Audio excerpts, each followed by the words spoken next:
I want to talk now about engineering models and the different types of engineering models that exist, and then the different uses for engineering models.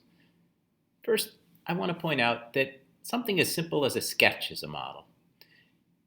A sketch is a depiction of a system that helps you understand its function. And while sketches can often be dismissed as not terribly important, in engineering design they have historically been remarkably important. Here's one example.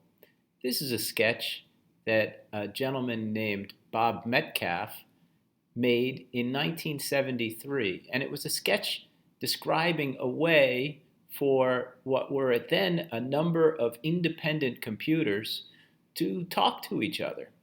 And we came to know this as the Ethernet, which is the backbone of the internet, which is how you all manage to communicate with each other today.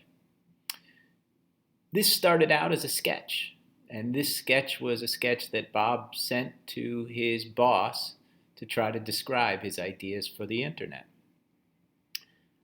Another kind of engineering model is a computer-aided design. Computer-aided design tools are models in which we may describe the geometry of a system. Here's an example. This is a geometric sketch that is a scale drawing of a part that we might want to get made. So all those dimensions on the sketch will help a machinist try to figure out how to make this part. So this model is a representation that can be used in manufacturing. Another kind of engineering model is a numerical simulation. Numerical simulation is a way to model a system by describing some underlying basis of the physics and using that basis to simulate the performance of a system. Here's an example.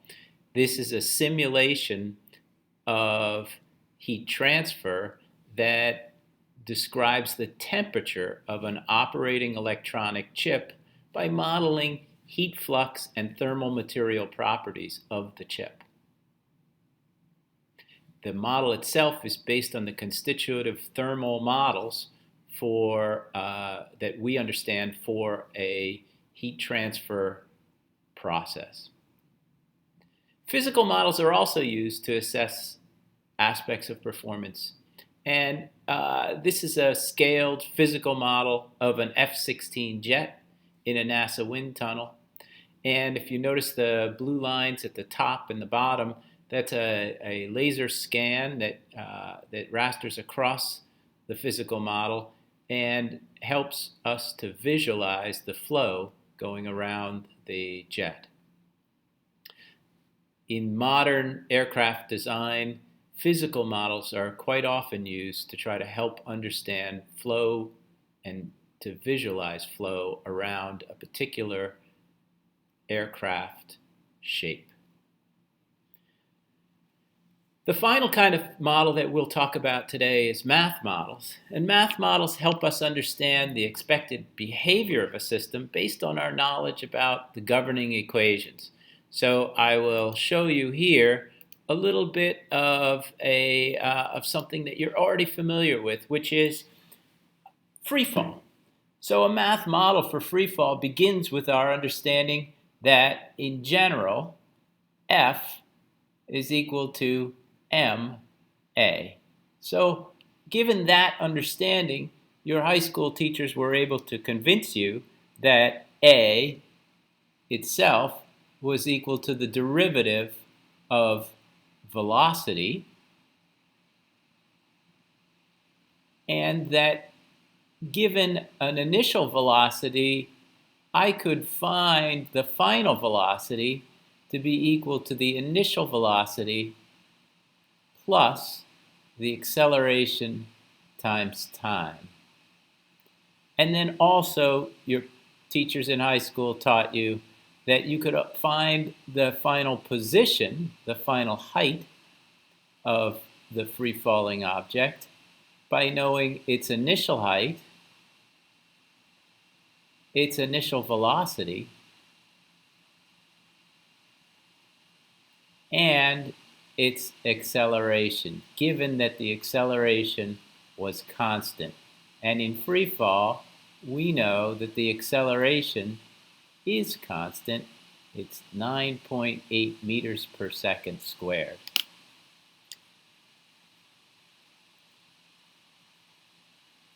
So another thing to keep in mind about models is that models should be necessary. You don't model anything unless you plan to use the results of that model to improve your design.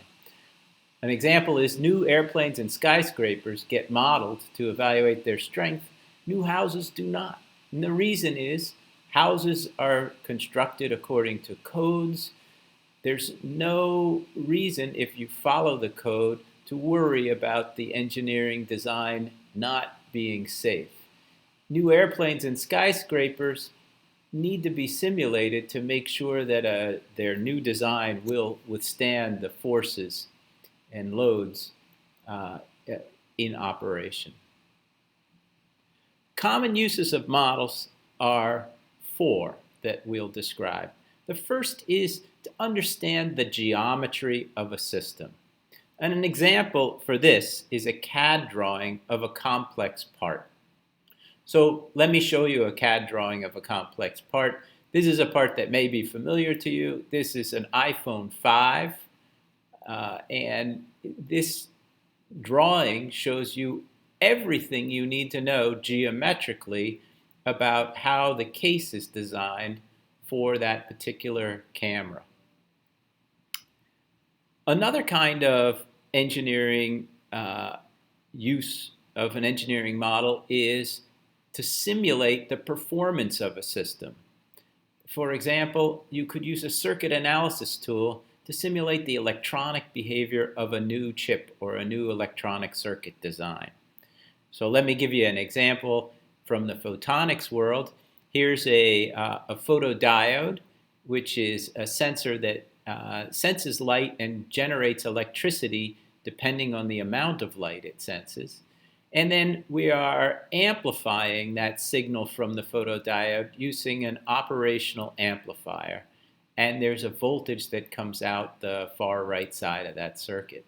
There are some resistors, there are some voltage biases, there's capacitors, and there's grounds. So there's a lot of circuitry going on there.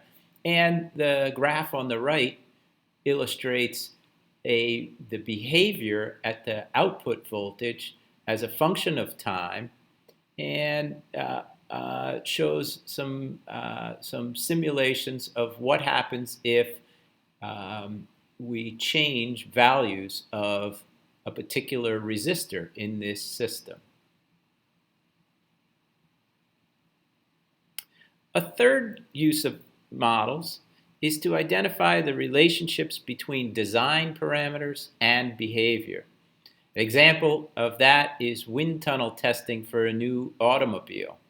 And here what you're trying to do is get some qualitative understanding of what the flow patterns might look like around that automobile. It's a very complicated thing to model numerically, but there are some numerical models that will do that. And in looking at the results of those numerical models, we get a sense of how that automobile will drive.